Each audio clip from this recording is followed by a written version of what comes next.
Welcome back to the Hoop Hysteria channel. The NBA Eastern Conference Finals tipped off on May 22nd, with the New York Knicks hosting the Indiana Pacers at home. In the first two playoff rounds, the Knicks eliminated the Detroit Pistons and reigning champion Boston Celtics, while the Pacers knocked out the Milwaukee Bucks and Cleveland Cavaliers. These two underdog teams finally met on the conference finals stage, sharing a defining trait: resilience, having pulled off multiple 20-point comeback victories. According to predictions from US media outlet BR, the Knicks held a 60.5% chance of winning the Eastern Conference title, compared to 39.5% for the Pacers. In last year's Eastern semifinals, the Pacers defeated the Knicks 4-3, keeping them out of the conference finals. However, during this season's regular season, the Knicks went 2-1 against the Pacers in 3 matchups, making them the pre-series favorites. Yet the Knicks faced a critical flaw: their starting lineup was exhausted. Players like OG Anunoby and Mikal Bridges posted on-off values below -20 in the playoffs, and the Knicks' entire starting five was scoring 5.9 points fewer per 100 possessions in the postseason, the worst differential among all for conference finalists. As New York media emphasized, in the Eastern Conference Finals, coach Tom Thibodeau needed to give more playing time to Emmanuel McBride and Mitchell Robinson to relieve pressure on the starters. For the Pacers, a 9-man rotation in the playoffs featured 6 players averaging double-digit points, with 5 scoring over 14.6 points per game, highlighting their balanced scoring. Tyrese Haliburton, in particular, emerged as a playoff superstar, hitting to buzzer-beating game winners in the first 2 rounds.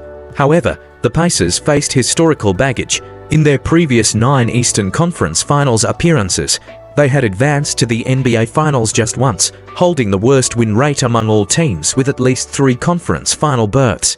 The game began with both teams firing on all cylinders. Andrew Nembhard drilled a 3-pointer, Miles Turner sank a mid-range jumper, and Haliburton converted a gliding layup over Jalen Brunson. For the Knicks, Bridges finished an alley-oop, Brunson hit a fadeaway jumper, and Karl-Anthony Towns knocked down a 3 from the top of the key. Midway through the first quarter, Aaron Nesmith and Pascal Siakam combined for inside and outside scoring, but Towns dominated Turner in the post and hit a transition 3, forcing the Pacers, who started 8 for 8 from the field, to call an early timeout. Out of the break, Brunson and Haliburton traded buckets. Turner hit a 3, and Thomas Bryant finished an alley-oop, giving the Pacers a 7-point lead. But McBride and Josh Hart sparked a 3-point barrage, followed by a Robinson dunk and Brunson's floater, ending the first quarter with the Knicks leading 36-34. Robinson's impact was critical. His playoff shooting limitation ranked 2nd in the NBA, and the Pacers' offensive efficiency noticeably dropped when he was on court. In the second quarter, Benedict Mathurin and McConnell led the Pacers to tie the game. Anunoby hit a 3, and Siakam's steal and transition score forced a Knicks timeout. Isaiah Payne's 3-pointer stemmed the tide, and he continued his outside shooting, joining Bridges and Towns in a decisive 13-1 run that gave Brunson a rare 7-minute rest. Nesmith's 3-pointer halted the surge, and Haliburton began asserting himself off the dribble. Brunson drew consecutive fouls, but Haliburton answered with a 3-point flurry. At halftime, the Knicks led 69-62. In the third quarter, Brunson orchestrated plays for Towns and Anunoby to maintain a slim lead, but Siakam and Nembhard quickly forced another Knicks timeout. Haliburton drew more fouls, and Brunson picked up his 4th foul early. Haliburton kept knocking down 3s, Siakam added a turnaround jumper, and the Knicks entered the 4th quarter with a 3-point edge. With Mathurin's floater pulling the Pacers within 1 point in the 4th quarter, the Knicks surged. Brunson's screen-assisted layup, Anunoby's contested 3, McBride's 3-point foul, and Towns' triple extended the lead to 17 points. But Nesmith and Haliburton ignited a 3-point rally, cutting the deficit to 5 points. With 30 seconds left, Nesmith drained his 6th consecutive 3 of the quarter, and missed free throws by Towns, and Anunoby allowed Haliburton to hit a buzzer-beating layup mimicking Reggie Miller's iconic choke celebration to send the game to overtime at 125-125. In overtime, Towns and Anunoby scored for quick points, but Nembhard responded with a 3 and a crafty layup to take the lead.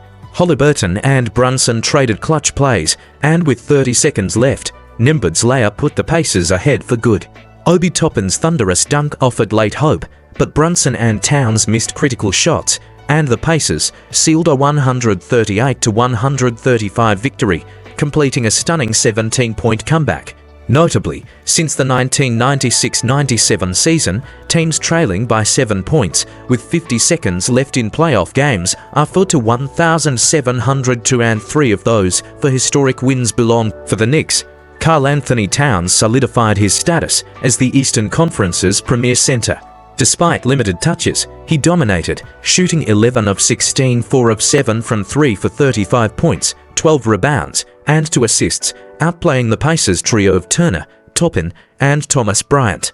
A generational talent like Towns is nearly unguardable one-on-one, and the Knicks would be wise to feed him more in future games to dismantle opposing defenses. To be honest, neither team focused much on defense in this game. Both were all about offense.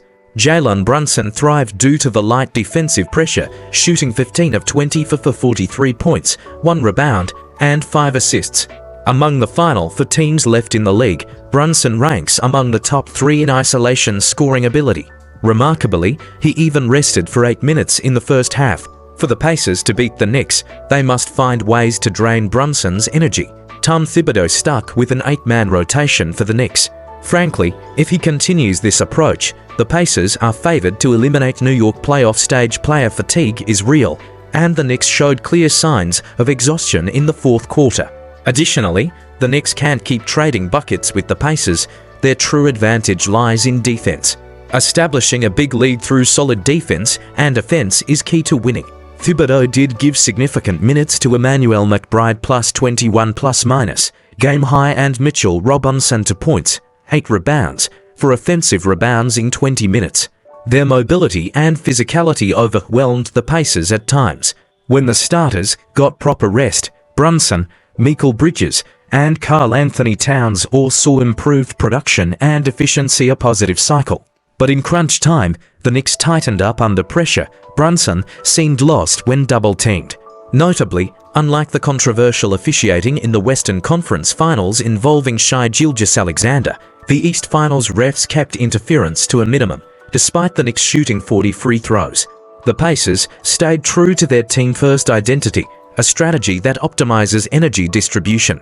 In their previous round against the Cavaliers, they wore down opponents with full-court defense. Under Rick Carlisle's system, they have a balanced attack where role players step up even if stars struggle. Tyrese Haliburton was phenomenal, 31 points, for rebounds, 11 assists, and 1 steal on 12 of -22 shooting 4 of 11 from 3. His late fourth quarter step back to pointer, he stepped on the line that banked in off the glass to force overtime, was iconic. This season, Haliburton has for clutch shots in the final 10 seconds to tie or take the lead, silencing critics who voted him most overrated in a pre-playoff anonymous poll. Miles Turner exploited the Knicks' drop-back defense, scoring 14 points on 6 of -10 shooting. Pascal Siakam struggled against New York's wings, managing 17 points on 7 of -17 shooting. Aaron Nesmith was lights out, though 5 consecutive threes in the fourth quarter, 9 of 1 overall for 30 points, reminiscent of Tracy McGrady's historic scoring bursts.